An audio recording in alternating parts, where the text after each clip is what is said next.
शंकर बल प्रदान करते। दुनिया के लोग हंसेंगे शंकर जी पे जल चढ़ाने से क्या होता है? दुनिया के लोग हंसेंगे शंकर जी पर एक लोटा जल चढ़ाने से फल क्या मिलता है? एक लोटे जल की महत्वता क्या होती है? दुनिया के लोग हंसेंगे कि शंकर की आराधना का फल क्या होता है। दुनिया के लोग हंसेंगे कि भगवान शिव की भक्ति का फल क्या होता है। दुनिया के लोग हंसेंगे कि शंकर भगवान पर बेलपत्र चढ़ाने का फल क्या होता है। शंकर भगवान का गुणगान करने का फल क्या है। शिव को एक चावल का दाना शंकर को चढ़ाने का फल क्या है। एक बार मुख से पंचाक्षर मंत्र नमः शिवाय, षडाक्षर मंत्र ओम नमः शिवाय, श्री शिवाय नमस्तुभ्यम बोलने का फल क्या है। ये दुनिया के लोग हंसते हैं। पर जितने लोग हंसते हैं हम उनसे कहते हैं ये इतने जो पत्र यहाँ पर इकट्ठे होते हैं, थोड़े यहाँ रखें, आज पहले दिन यहाँ पर इतने पत्र, ये पत्र अलग। इन पत्रों को कभी मौका मिले और जिसके मन में संशय हो, जिसके मन में संशय हो कि शंकर करता क्या है, उसको एक बार इन पत्रों में कहीं ना कहीं इनका मोबाइल नंबर भी रहता है, इनका एड्रेस भी रहता है, तो उसको पढ़ा करो कि इन पत्रों से हमको ये मालूम पड़ता है कि शिव करता क्या है। देवता देते हैं पल्ला झाड़ कर और महादेव देते हैं छप्पर फाड़ कर। मेरा शंकर कभी कम नहीं देता, मेरा वो घड़दानी देता है तो छप्पर फाड़ कर देता है। चोर चोरी करने के लिए शिव जी के मंदिर में जाता है, अपना कपड़ा जलाकर उजाला कर कर चोरी का सामान ढूंढता है। शिव कृपा कर कर उसको कुबेर बना देते हैं। जो कुबेर की कुर्सी पर बैठा वो वही चोर है जो शंकर के मंदिर में चोरी करने गया था। पर शिव ने कृपा कर, वो घड़ी ने कृपा कर।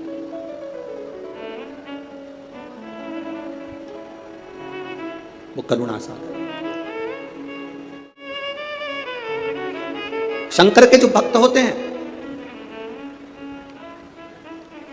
वो 3 बार रोते हैं। कितनी बार रोते हैं? 3 बार। शिव के जो भक्त होते हैं वो 3 बार रोते हैं। पहला, जब भगवान शंकर को पुकारते हैं, उसके हृदय में बड़ी तकलीफें होती है, कष्ट होता है, दुख होता है, तब वो भगवान को पुकारता है, तब रोता है।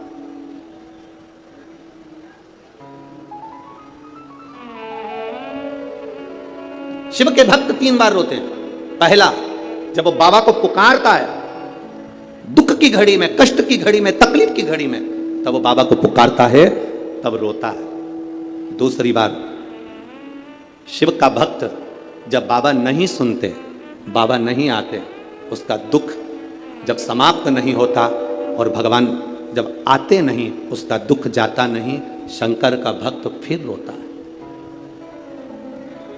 शिव के भक्त 3 बार रोते हैं। एक बार भगवान को पुकारते हैं तब, दूसरा भगवान नहीं आता तब, और तीसरी बार शंकर के भक्त तब रोते हैं जब भगवान मिल जाते हैं और उसका कार्य जब पूर्ण हो जाता है, तब भी वो रोता है, तब भी रोता है।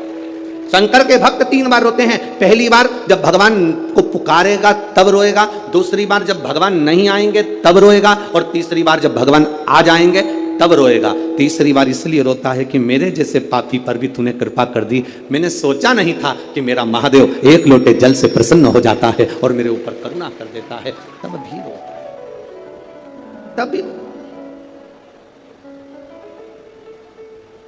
बस आपका भरोसा, आपका विश्वास दृढ़ होना चाहिए, और जितना विश्वास, जितना भरोसा आपका पक्का होगा, उतना परमात्मा को मिलने में देरी नहीं होगी।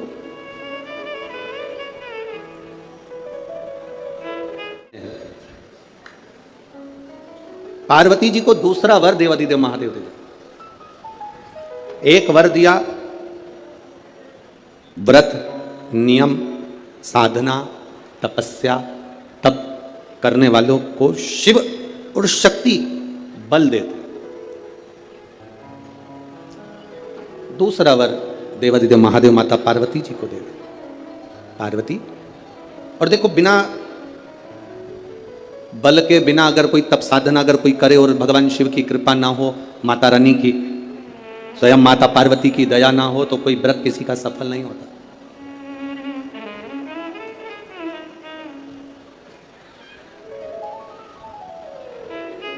राजा प्रसेनजीत की 2 बेटी थी। एक का नाम था नेनुका और दूसरे का नाम था रेणुका। कितनी बेटियां? जम के बोलो जरा। 2। पहली का नाम क्या है? नेनुका, ना, एन, नेनुका पहली का नाम, और दूसरी का रेणुका, आर। रेणुका। राजा प्रसेनजीत की दो बेटी है, एक नेनुका है, दूसरी रेणुका है। नागपुर में भी कहीं ना कहीं रेणुका माता का मंदिर होगा, है। अच्छा, एक का नाम है नेनुका, दूसरी का नाम है रेणुका। अब देखिए तप का बल कैसे प्राप्त होता है। दोनों देवियों में विचार करिए, ये दोनों राजा प्रसेनजीत की दोनों बेटी है, रेणुका और नेनुका, ये दोनों बेटी राजा प्रसेनजीत।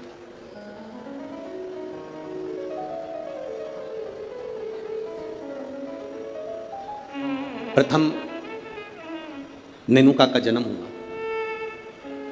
और नेनुका का जब जन्म हुआ तब नेनुका उस जन्म को पाने के बाद में अपने राजसी कार्य में अपने पिता के साथ में रहने लगी, कार्य करने लगी। दूसरे नंबर पर आई है रेणुका।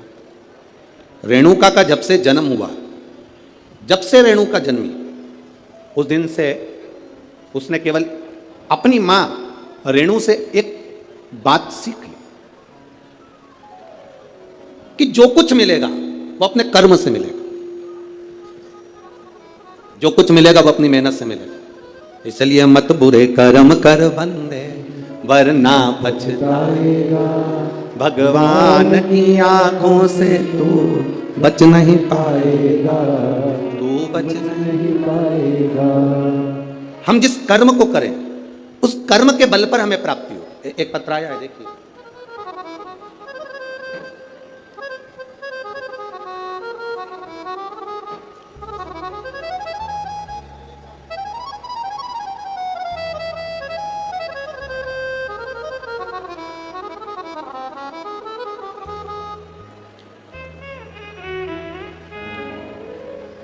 मैं पूनम लाला सेलोकर, गंगाबाग पारड़ी, गंगाबाग पारड़ी है, पारड़ी नागपुर। कहीं बैठी हो तो अपने हाथ हिला सकती हैं। मैं पूनम लाला सेलोकर, गंगाबाग पारड़ी नागपुर की निवासी हूँ। कहीं बैठी हो तो अपना हाथ हिला सकती हैं, जहाँ कहीं भी बैठी हो। मेरा मोबाइल नंबर यह है। मेरी शादी को 12 साल हो गए थे गुरुदेव, संतान का सुख नहीं था। मैंने नागपुर के सारे डॉक्टरों को दिखाया और डॉक्टरों के हिसाब से उन्होंने कहा था कि तुम्हें संतान कभी नहीं होगी। सारे इलाज की रिपोर्टें भी मेरे पास में हैं। क्यों? उसका कारण यह था कि मेरे गर्भाशय में 12 mm की गठान हो गई थी, और 12 mm की गठान बहुत बड़ी गठान होती है गुरुदेव। डॉक्टरों ने कहा कि इसका ऑपरेशन कर भी देंगे तो तुम्हारी बच्चादानी में गर्भ नहीं ठहर सकता, तुम्हारे बच्चा नहीं हो सकता। तब मेरी दीदी ने कहा, आस्था चैनल पर कथा आती है, कभी 1 बजे कभी 2 बजे आती है, उस कथा को श्रवण करो। मैंने 2022 में कथा श्रवण करना प्रारंभ करा। आपने पशुपतिनाथ के व्रत का वर्णन किया। 12 साल तक मेरे यहाँ औलाद नहीं हुई गुरुदेव। जब 12 साल संतान नहीं हुई तब पशुपति व्रत करना प्रारंभ करा। सफेद आंकड़े की जड़ का प्रयोग किया, और सफेद आंकड़े की जड़ को मैंने कमर में बांध भगवान शिव का भजन करना प्रारंभ करा।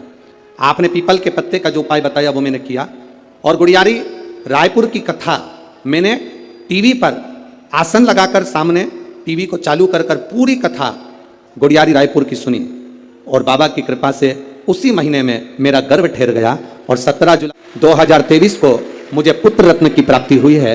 मैं बाबा को यहाँ प्रणाम करने आई हूँ। कहीं बैठी हैं क्या? बच्चा लाए हैं? बच्चा लाए हो ले आओ, अगर लाए हो तो लेकर आ सकते हो। गुरुदेव, डॉक्टर के हिसाब से मेरे यहाँ कभी संतान का सुख नहीं था, उनके हिसाब से मुझे औलाद नहीं हो सकती थी, पर बाबा देवादिदेव महादेव पर जो विश्वास किया, भरोसा किया, जल चढ़ाया, जल का आचमन किया, ये शिव की कृपा से मुझे संतान की प्राप्ति हुई। ये शिव तत्व। एक पत्र और बड़ा सुंदर आया, देखिए।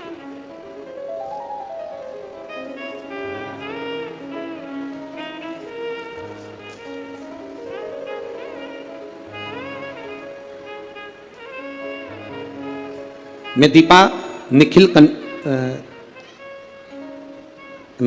निखिल कनाटे, शांतिनगर,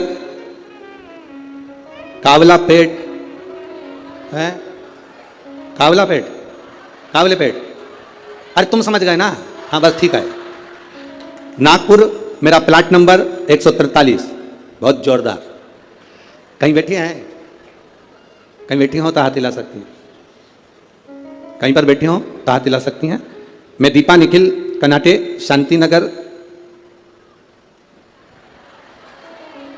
समझ जाओ, ठीक है। हाँ, कावलापेट, नागपुर, मेरा प्लाट नंबर 143। गुरुदेव, मैं बाबा का क्या गुणगान करूं, मेरी शादी को कई साल निकल गए, संतान का सुख नहीं था गुरुदेव। 6 साल तो मैं जहां कोई कहता था वहां चली जाती, गोदी भरवा कर ले आती, कोई नारियल डाल डाल कर गोदी में इतने सारे नारियल इकट्ठे हो गए कि एक बार विसर्जन करना पड़ा गुरुदेव, फिर भी संतान का सुख नहीं हुआ।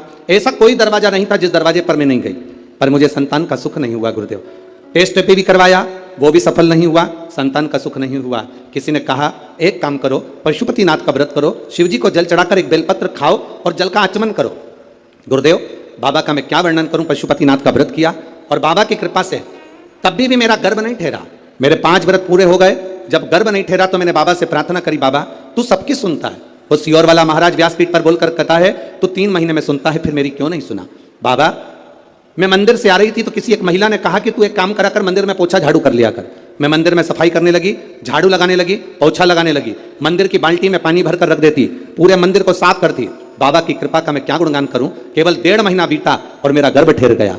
अब गर्भ ठहर गया गुरुदेव, डॉक्टर को जांच कराई तो उसने कहा कि तुम्हारा गर्भ में बच्चा है। अब डॉक्टर ने जांच कर कर कहा कि गर्भ में बच्चा है। बच्चा मेरे गर्भ में रहा 1 महीना, 2 महीना, 3 महीना, 4 महीना बीतता चले गया। 4थे महीने में मुझे कष्ट बहुत हुआ। जब कष्ट बहुत ज्यादा हुआ तब डॉक्टर को दिखाया तो उसने कहा तुम्हारे गर्भाशय में एक बच्चा है और कोई एक गोला सा दिख रहा है, ऐसा लगता है कि कोई गांठ पड़ी हुई है। तब मुझे भय लगा और मैंने तुरंत गीता प्रेस गोरखपुर की शिव महापुराण की पुस्तक बुलवाई, पढ़ना चालू करा। मेरा 5वां महीना निकला, डॉक्टर कहते रहे तुम्हारे गर्भ में एक बच्चा है और एक गांठ पड़ी हुई है। 6ठा महीना पूर्ण हुआ, 7वां महीना पूरा हुआ, धीरे धीरे करते 9वां महीना हुआ, कथा पढ़ती रही, भोलेनाथ का भरोसा करती रही। अब मेरा डिलीवरी का टाइम आया, डॉक्टर ने कह दिया तुम्हारे शरीर में प्लेटलेट कम है तो तुम्हारा साधारण सा नॉर्मल डिलीवरी नहीं हो सकती, अब ऑपरेशन से बच्चा हो। जानकर मैं बड़ी दुखी हो गई, अब करे तो करे क्या। डॉक्टर के अनुसार तुम्हारे गर्भ में एक बच्चा है और एक गांठ है तो बड़ी सावधानी से बच्चे को जन्म देना पड़ेगा। तब क्या कहूं गुरुदेव, बाबा तो बाबा है। आप कहते हो भगवान देता है पल्ला झाड़कर, महादेव देता है चप्पर फाड़कर। बाबा ने मुझे 2 संतान प्रदान कर दी। जो डॉक्टर कहता था केवल एक गठान है, वो 2 संतान दिए। मैं दोनों बच्चों को लेकर यहां आई हूं गुरुदेव, आपका आशीर्वाद मिले। कहीं बैठी हैं, दोनों बच्चों को लेकर जो आई हैं, कहीं बैठी हो तो हाथ हिला सकती है जहां कहीं बैठी हो, और अगर बैठी हो तो अपने दोनों बच्चों को लेकर व्यासपीठ के पास में आ सकती हैं। मैं दीपा निखिल, कनाटे, शांति नगर, ठीक है, कावलापेट, नागपुर, मेरा प्लाट नंबर 143। श्री शिवाय नमस्ते। ये शिव तत्व ओ घड़ी है शंभु, फिर कालदर्शी है। अरे महाराज, अरे लुटा दिया भंडार,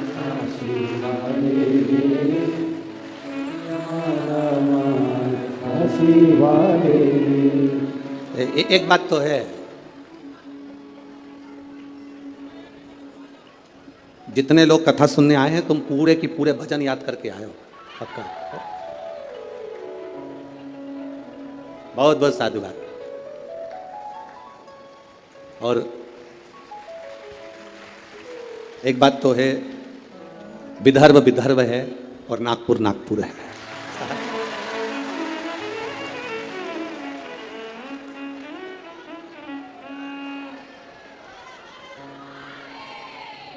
तुम सब नागपुर के संतरे से कम,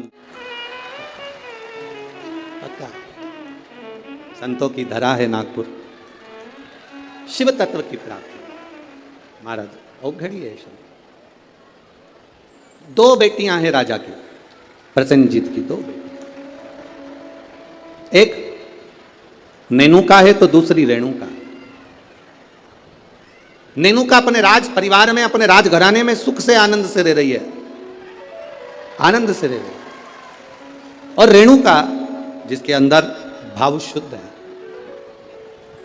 जिसके अंदर भाव की शुद्ध है, जिसके अंदर आनंद की शुद्ध है, वो रेणुका है। दोनों में भाव की शुद्धता। नेनुका राजघराने का आनंद ले रही है, नेनुका राजघराने का सुख पा रही है, और रेणुका राजघराने में रहने के बाद भी अपनी मां रेणु के पद चिन्हों पर चलकर भगवान देवाधिदेव महादेव की अविरल भक्ति में लीन है। अविरल भक्ति।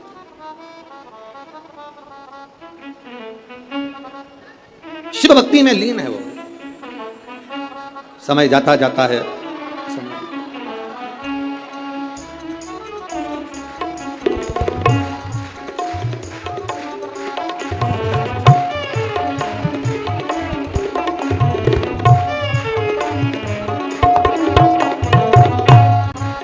अब रोइए नहीं, खुश होइए। बाबा ने झोली भर दी ना तो रोना नहीं है, अब तो खुश होना। आप भी मत रो।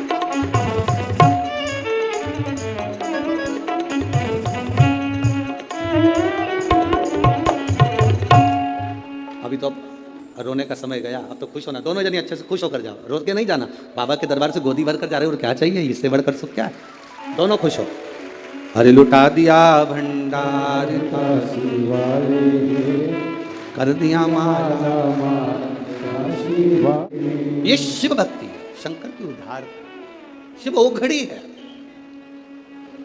जहां डॉक्टर ने कह दिया था कि नहीं होगा बच्चा, संतान का सुख नहीं है तुम्हारे जीवन में, वहां देने वाला कोई साधारण नहीं है। वो त्रिकालदर्शी, वो कैलाशी, वो विनाशी शिव है, शंभु है, वो सहज नहीं है। शिव कथा कहती है, भगवान देवादिदेव महादेव का चरित्र कहता। शिव महापुराण की कथा कहती है, एक दिन राजा प्रसेनजीत ने अपनी दोनों बेटियों को बुलाया और दोनों बेटियां जब धीरे धीरे बड़ी हो गई, बड़ी होने के बाद अपनी बेटियों से पूछा, बताओ बेटियों, तुम्हारा भरण पोषण करने वाला कौन है, तुम्हारी भंडार भरने वाला, तुम्हारा भरण पोषण करने वाला, तुमको रखने वाला, संभालने वाला कौन है, बोलो।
ये वही है जिसको कहा गया था कि गठान है, और बाबा की कृपा से एक नहीं, जब देता है तो छप्पर फाड़ कर देता है। ये शिव तत्व है,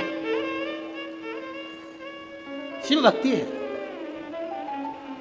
नेनुका और रेणुका दोनों से पूछा गया, प्रसेनजीत ने दोनों से पूछा, ये बताओ। प्रसेनजीत पूछ रहे हैं कि इस तुम्हारे जीवन का ये भरण पोषण कौन कर रहा है।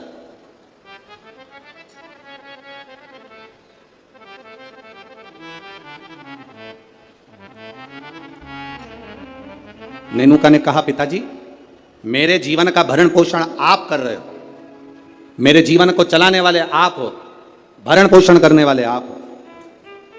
अब राजा प्रसेनजीत ने अपनी बेटी रेणुका से पूछा, रेणुका तू बता कि ये भरण पोषण तेरा कौन कर रहा है। रेणुका कहती है, पिताजी ये तो सब जो कर रहे हैं वो भोलेनाथ कर रहे हैं, जो लिखा ललाट पर वो मिल रहा है, जो लिखा, जो ललाट पर लिख दिया वो मुझे मिल रहा। दुख लिखा, सुख लिखा, अच्छा लिखा, बुरा लिखा, जो उसने लिखा वो मुझे मिल रहा। जो लिखा ललाट पर वो मुझे मिला।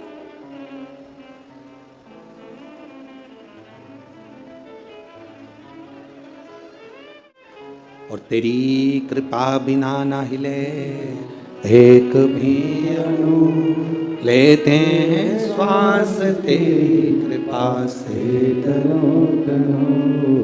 जो ललाट पर लिख दिया वो कोई टाल ना सका।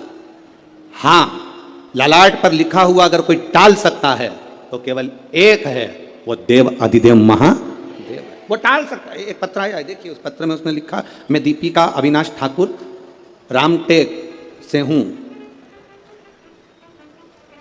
कहीं बैठी हैं? बैठी हो तो हाथ हिला सकती हैं। आप ही हैं? दोनों हाथ हिला दो एक बार। हाँ, श्री शिवाय नमस्तुभ्यम। मैं दीपिका अविनाश ठाकुर रामटेक से हूँ। मेरे बाबा के 3 अनुभव मैं बताना चाहती हूँ गुरुदेव, में क्या वर्णन करूँ। मेरी मामी को जो रजनीबेस रामटेक में हैं, उनको कैंसर हो गया और कैंसर होने के बाद में उनका नागपुर में इलाज चला। नागपुर से इलाज कराने के बाद उनको दिल्ली ले गए। दिल्ली ले गए तभी भी उनका कैंसर ठीक होने को नहीं। गुरुदेव अब करें तो करें क्या? तब बाबा देवादिदेव महादेव पर विश्वास रखकर दिल्ली से दिखाने के बाद में वो ऑपरेशन का बोले पर हम उनको लेकर आए और गुरुदेव शिवजी पे चढ़ी हुई बेलपत्र उनको खाने के लिए देने लगे। शंकर पर चढ़ा हुआ जल उनको पीने के लिए देने लगे। मैं बाबा का क्या गुणगान करूं गुरुदेव। आज बाबा की कृपा से जो मेरी मामी जी को कैंसर हो गया था वो पूर्ण तरह से ठीक है, इसलिए मैं बाबा को यहाँ नमन करने के लिए। आराम है बाबू? दोनों हाथ हिला दो एक बार। श्री शिवाय नमस्तुभ्यम। गुरुदेव शिव कृपा इसी को कहते हैं। गुरुदेव बाबा जब देता है तो साधारण नहीं देता बाबा। गुरुजी आप कहते हो कि सारी समस्या का एक लोटा जल है हल, पर निवेदन करूं गुरुदेव बेलपत्री में भी वो बल है कि साधारण व्यक्ति उस बेलपत्र को समझ नहीं सकता। ये शिव तत्व की प्राप्ति। बैठिए बहन। शिव की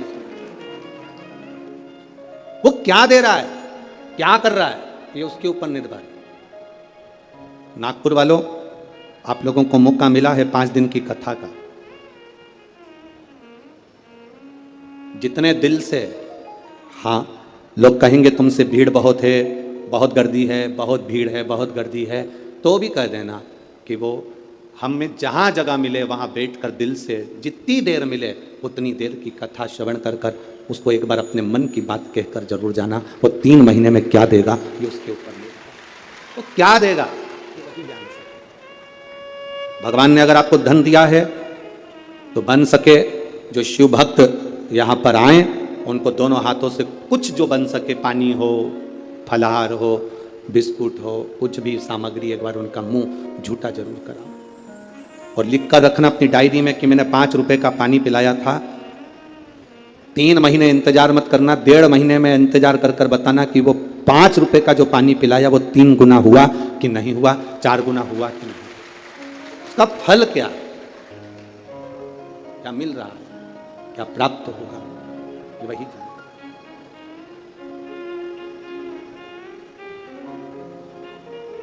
तो क्या प्रदान करता है उसके ऊपर निर्भर है। नेनुका ने कह दिया मेरे पिताजी पालन कर रहे हैं, मेरे पिताजी संभाल रहे हैं, और रेणुका कहती है मेरे पिता नहीं, ये तो भोलेनाथ ने जो जीवन दिया है वो चल रहा है। विचार कर लिया पिताजी ने, दोनों बेटी की शादी करना है।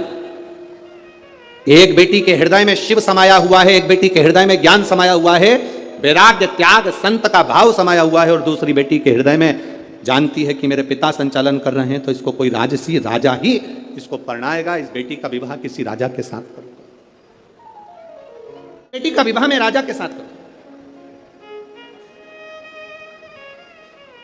जब भरोसा प्रबल हो जाता है, विश्वास दृढ़ हो जाता है, तब परमात्मा की प्राप्ति का केंद्र बन जाता है।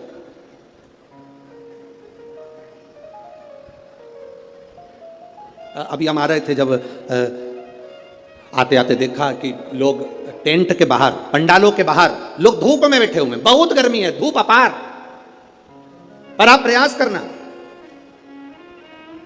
2 बजे कथा चालू हुई, 5 बजे तक चलेगी। 2 बजे से 5 बजे तक जो धूप में बाहर भी बैठे हैं वो अंदाजा लगाकर बैठना कि 2 बजे से 5 बजे तक आपको कहीं धूप दिखी, कहीं धूप नजर आई, कहीं धूप लगी। वो छत्र छाया कर कर बैठता है। साधारण नहीं है मेरा शिव, साधारण नहीं मेरा ऊपरी।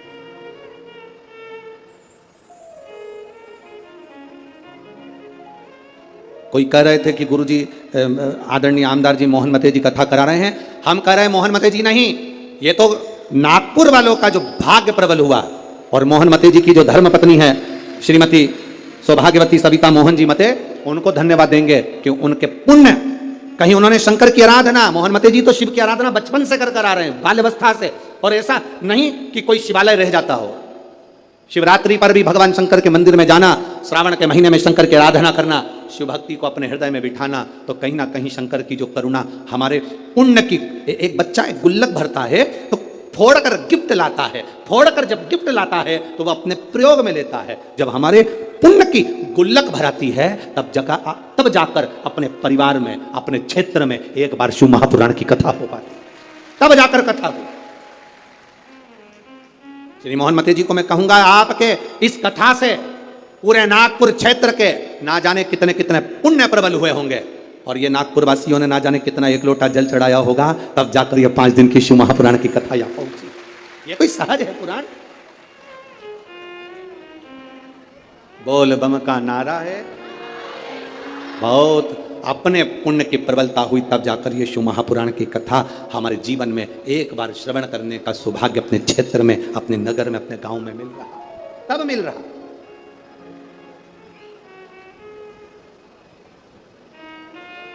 अब बेटियां किसको बिहा दी जाए, बेटी किसको दे दी जाए? कर्म का फल देखिए, जो भगवान देवादिदेव महादेव ने माता पार्वती को कहा था कि जो मेहनत करता है, पार्वती जो संकल्प ले लेता है, जो नियम ले लेता है, जो व्रत करता है, उसके व्रत का फल हम स्वयं देते हैं।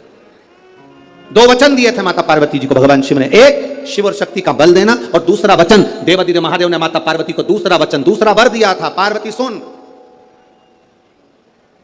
संसार में रहने वाली नारी, पुरुष, बच्चे, बूढ़े, इस मृत्यु लोक में जो रह रहा है, संसार में अगर उसके जीवन में कभी दुख की एक घड़ी भी आई है तो उसके कर्म से आई है।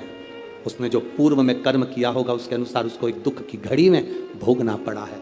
पर उस दुख की घड़ी में पार्वती, अगर उसने भूलवश भी मुझे याद किया, शंकर कहते हैं मैं उसी क्षण उसके दुख को मिटाने के लिए संसार सागर में पहुंच जाऊंगा। मैं वचन देता हूं।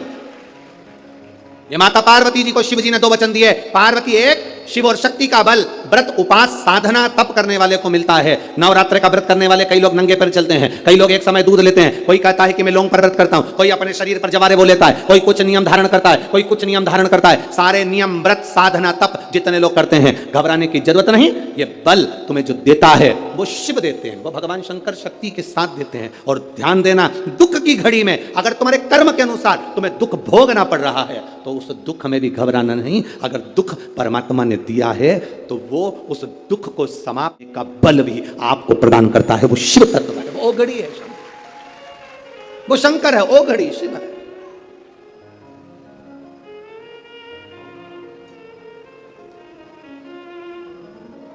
वो शंभु आपके बल को जो बढ़ा रहा, आपके विश्वास को जो दृढ़ कर रहा। महाराज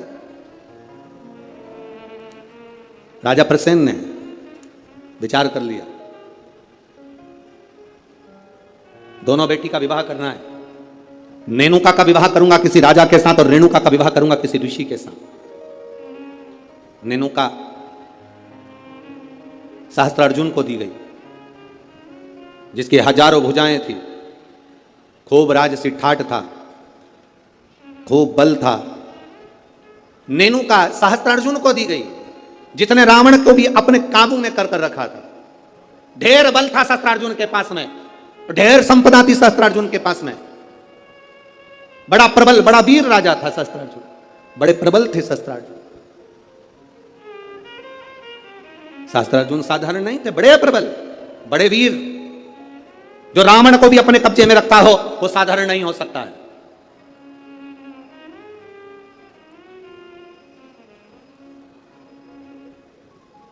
राजा सहस्त्रार्जुन को अपनी बेटी नेनुका का विवाह कर दिया। अब आई बारी रेणुका की, तो फिर विचार करा गया कि इस रेणुका का विवाह मैं करूं तो करूं किससे,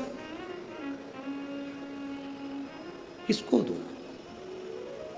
तब कहा, बेटी जितनी तू शंकर की आराधना करती है, जितनी तू शिव जी की उपासना करती है, तेरा पति भी शंकर की आराधना करने वाला होना चाहिए। जमदग्नि जी को रेणुका ब्याह दी। जमदग्नि जी को जब रेणुका ब्याही, रेणुका का तप साधना देखिए कितनी प्रबल थी। जमदग्नि जी के साथ में रेणुका जब ब्याह कर आ गई, रेणुका का नियम था, प्रतिदिन का नियम था रेणुका का, प्रतिदिन का नियम। एक मट्टी को इकट्ठा करती, मट्टी को इकट्ठा कर कर उसका हंडा बनाती, घड़ा बनाती, पात्र बनाती, कच्चा घड़ा, कच्चा पात्र। मेरा निवेदन है, यहां पर जितनी माताएं बैठी हैं एक बार प्रयोग कर कर देखना कि आप मट्टी लाओ, मट्टी का हंडा बनाओ, मटकी बनाओ, और उस मटकी में कहीं जाकर जल भर कर लेकर आना, अपने सिर पर रखकर। मटकी टूटेगी कि नहीं टूटेगी? अरे बोलो तो जम के टूटेगी ना, क्योंकि वो पकी नहीं है, सही से बनी नहीं है, मटकी टूट जाएगी।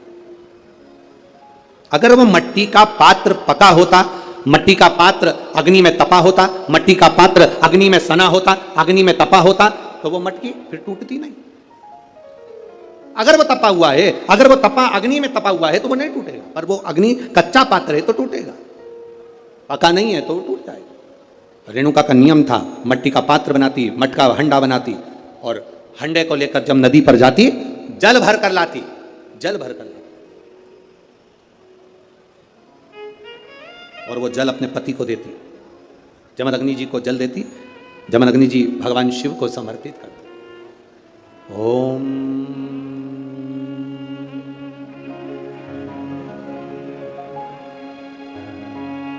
नमः शिवाय।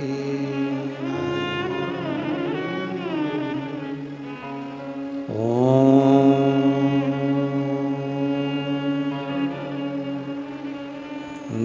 नमः शिवाय। ओम नमः शिवाय। घड़ा लाई, जमदग्नि जी को दिया, जमदग्नि जी ने शिव जी को समर्पित किया। कच्चे घड़े में जल भरना, लाना, शंकर जी के लिए अपने पति को देना, समर्पित करना।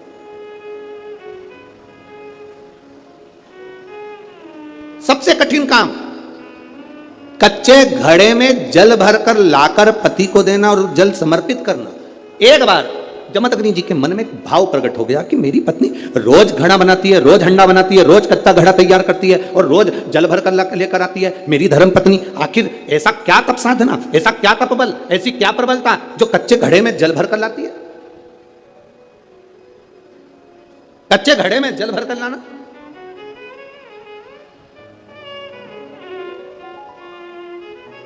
मेरी जीजियों, एक बात अपने जीवन में उतार कर रखना, कभी जिंदगी में अगर कभी ऐसा योग लगे, कभी तुम्हारे जीवन में कभी ऐसा लगे, अब तो थोड़ी शरद चालू हो गई, ठंडक चालू हो गई, तो मट्टी के पात्र का जल से शिव का अभिषेक कभी तो नहीं हो सकता, पर बैसाख महीने में, ज्येष्ठा महीने में कभी मौका लगे अपने जीवन में और तुम्हें लगे कि मेरे जीवन में दुख नहीं हो रहा, मेरे दुख जा ही नहीं रहा, तो 5 बेलपत्र,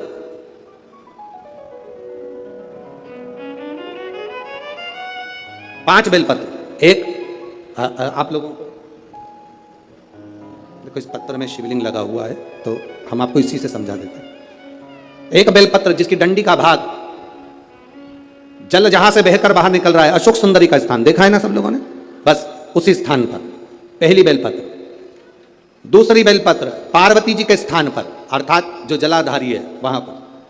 तीसरी बेलपत्र शंकर भगवान के शिवलिंग के सम्मुख में जहां आप बैठे हो वहां बैठकर डंडी का भाग विपरीत दिशा में रखकर, तीसरा बेलपत्र। चौथा बेलपत्र भगवान शंकर का जल जहां से नीचे गिर रहा है उस ओर सीधी बेलपत्र नीचे की ओर। और 5वीं बेलपत्र शंकर भगवान के अशोक सुंदरी के स्थान को छुआकर नंदी के पास रखकर, जो घड़े में जल है अर्थात मट्टी के पात्र में जो तुम जल लेकर गई हो, उस पात्र के जल से शंकर का अभिषेक कर देना, शिव को वो जल समर्पित कर देना। जिंदगी में कैसा भी दुख हो वो कटता ही है, वो दुख रह नहीं सकता, ये निश्चित था। कभी कभी आप लोगों ने नागपुर में ऐसा दर्शन करा कि नहीं करा हमें नहीं मालूम, नागपुर की लीला तो हम नहीं जानते, पर हमारे उधर आज भी होता है। जब बैसाख का महीना आता है, ज्येष्ठा महीना आता है, गर्मी का समय आता है, तो शिव जी के ऊपर ऐसा तिकोना लोहे का कुछ एंगल बनाकर उसके ऊपर मिट्टी का हंडा रख देते हैं। अब यहाँ नागपुर में आप लोगों ने दर्शन करे ना करे वो हमें नहीं मालूम, पर अभी तक चांदी का लगता था, अभी तक सोने का लगता, पीतल का लगता, तांबे का लगता, पर जैसे ही बैसाख का महीना आया, जैसे ही ज्येष्ठा महीना आया, वैसे ही मिट्टी का पात्र रख दिया जाता, उसमें से बूंद बूंद पानी शिव जी को समर्पित। करें दर्शन यहाँ पर, किसी ने करे यहाँ रखते हैं लोग, ठीक है। शिव तत्व की प्राप्ति के लिए भगवान देवादिदेव महादेव के आनंद सुख को प्राप्त करें। जल, अग्नि, आकाश, वायु, पृथ्वी, 5 तत्व भगवान शंकर के ये 5 मुख है।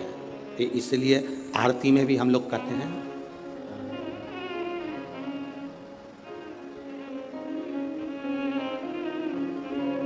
पंचानंद भोले पंचानन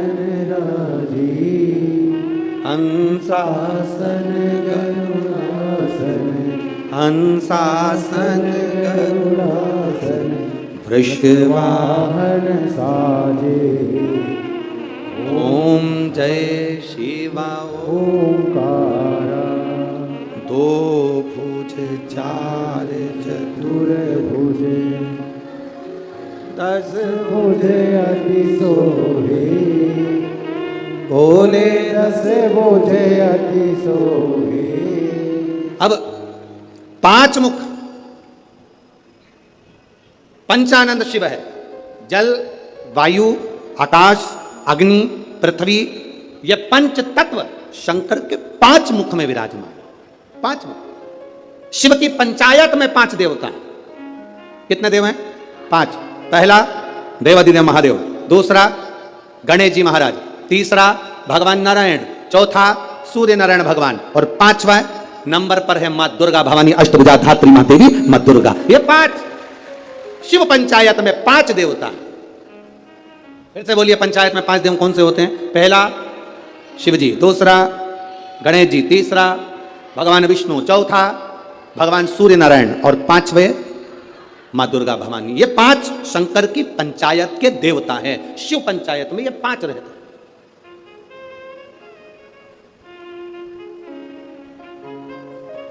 नागपुर में कथा कितने दिन की मिली? 5 दिन की।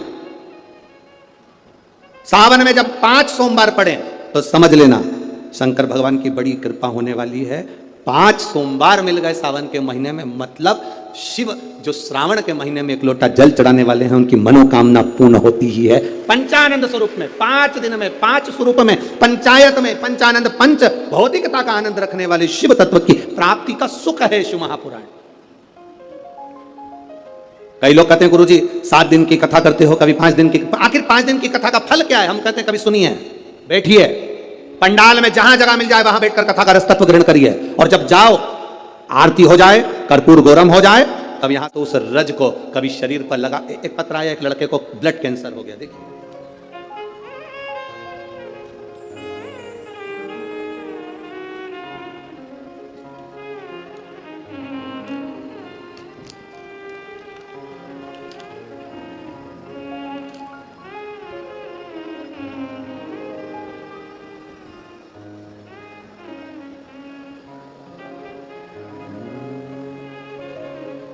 शंभो शरणे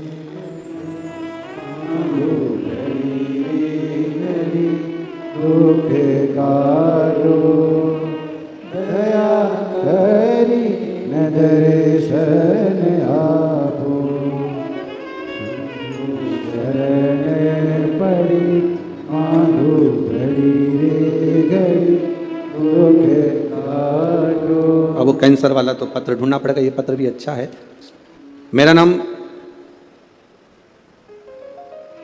भसीजा शुभम विलास पोटवार,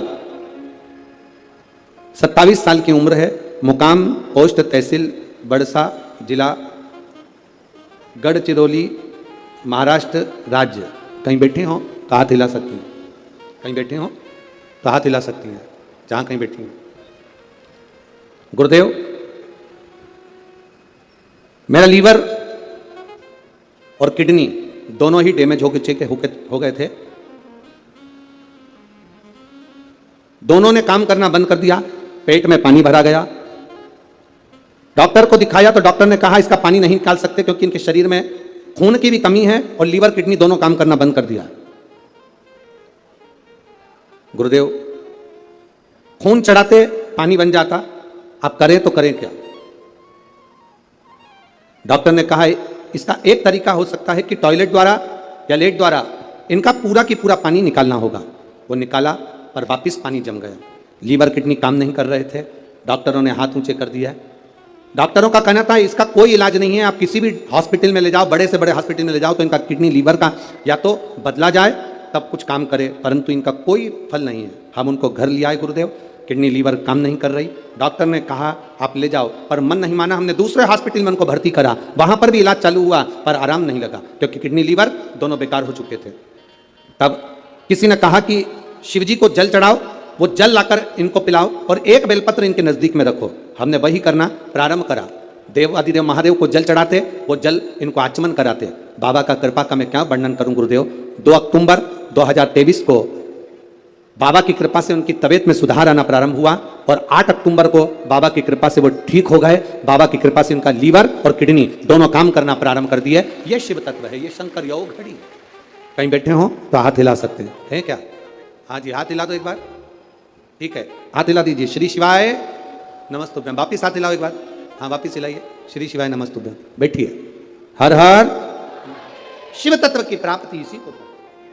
आप जो शिव पर जल चढ़ा रहे हैं, आचमन कर रहे हैं, शंकर का गुणगान कर रहे हैं, उसका फल खाली नहीं जाता। मिट्टी के पात्र का जल हम देवादिदेव महादेव को जब समर्पित करते हैं तो उसका फल खाली नहीं जाता, खाली नहीं जाता।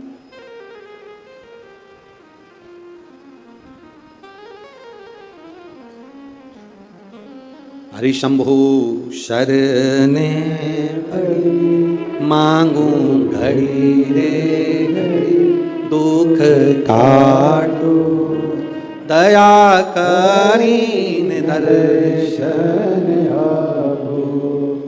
महाराज, शिव महापुराण की कथा कहती है, रेणुका देवी कच्चे घड़े में जल भर कर लेकर आती, अपने पति को देती और जमदग्नि जी उस जल को लेकर शिव जी को समर्पित करते। पर उनके चित्त में यह बात बैठ गई, आखिर इसकी दृढ़ता, इसकी भक्ति कितनी प्रबल होगी कि कच्चे घड़े में पानी नदी से यहां तक आ गया और कच्चा घड़ा टूटता नहीं। जब तक शिव जी को जल नहीं चढ़ाते तब तक वो घड़ा समाप्त नहीं होता। आखिर इसकी भक्ति किसकी है? इस रेणुका ने भक्ति किसकी है?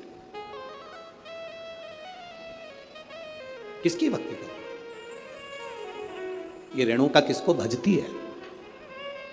क्या देखा जमदग्नि जी ने कि आज रेणुका ने मट्टी का जो घड़ा बना रही है, जमदग्नि जी क्या देख रहे हैं कि मट्टी के घड़े को बनाकर पास में पार्थिव शिवलिंग का निर्माण कर रही है। एक शिवलिंग का निर्माण कर रही है, पार्थिव शिवलिंग।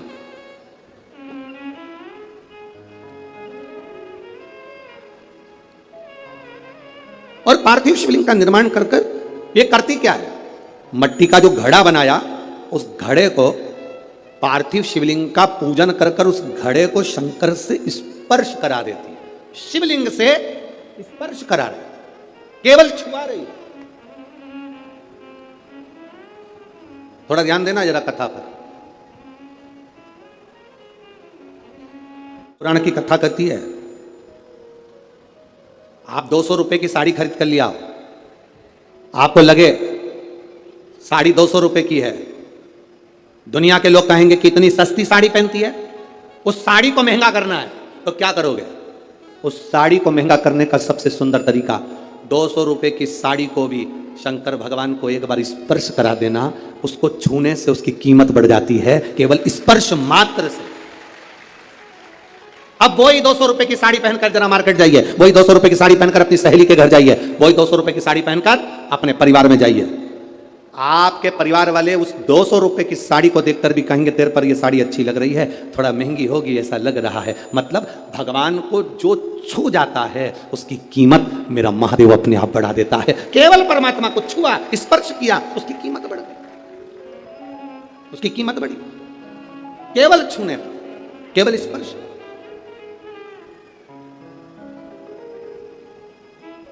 अरे भाई, शिव महापुराण की कथा कहती है, जैसे किसी के यहां कोई मर जाता है तो पूरे परिवार में सूतक लग जाती है। बोलो री जी जी सही है कि गलत है? अरे बोलो तो जम के। लगती है ना? परिवार में कोई मर गया, पूरे परिवार को सूतक लग जाती है। जैसे मरने की सूतक पूरे परिवार में लगती है, उसी तरह परिवार का एक व्यक्ति भी अगर शंकर की कथा सुनता है तो पूरे परिवार को पुण्य लग जाता है। पूरे परिवार, एक व्यक्ति भी अगर कथा श्रवण कर रहा है, परिवार का एक कोई मरता है तो पूरे परिवार में सूतक लगती है। उसी तरह हम कोई अच्छा काम करते हैं, शिव जी को एक लोटा जल चढ़ाते हैं, कथा श्रवण करते हैं, भूखे को भोजन, प्यासे को पानी पिलाते हैं, तो उसका जो पुण्य का जो फल है वो किसी एक को नहीं, घर का एक व्यक्ति करता है और पूरे खानदान को उसका पुण्य फल प्राप्त हो जाता है। पूरे खानदान,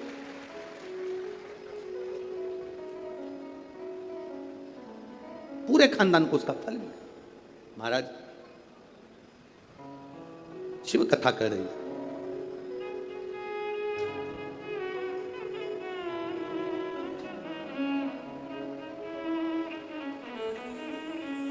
आप जितने भाव से भगवान को रिझाओगे, मेरा देवाधिदेव महादेव उतने भाव से आपके करीब में आता है, आपके करीब। जितने स्नेह से आप रिझाने का प्रयास करोगे, जितने स्नेह से आप उसको पुकारने का प्रयास करोगे, उतने स्नेह से वो आपके करीब में आता है।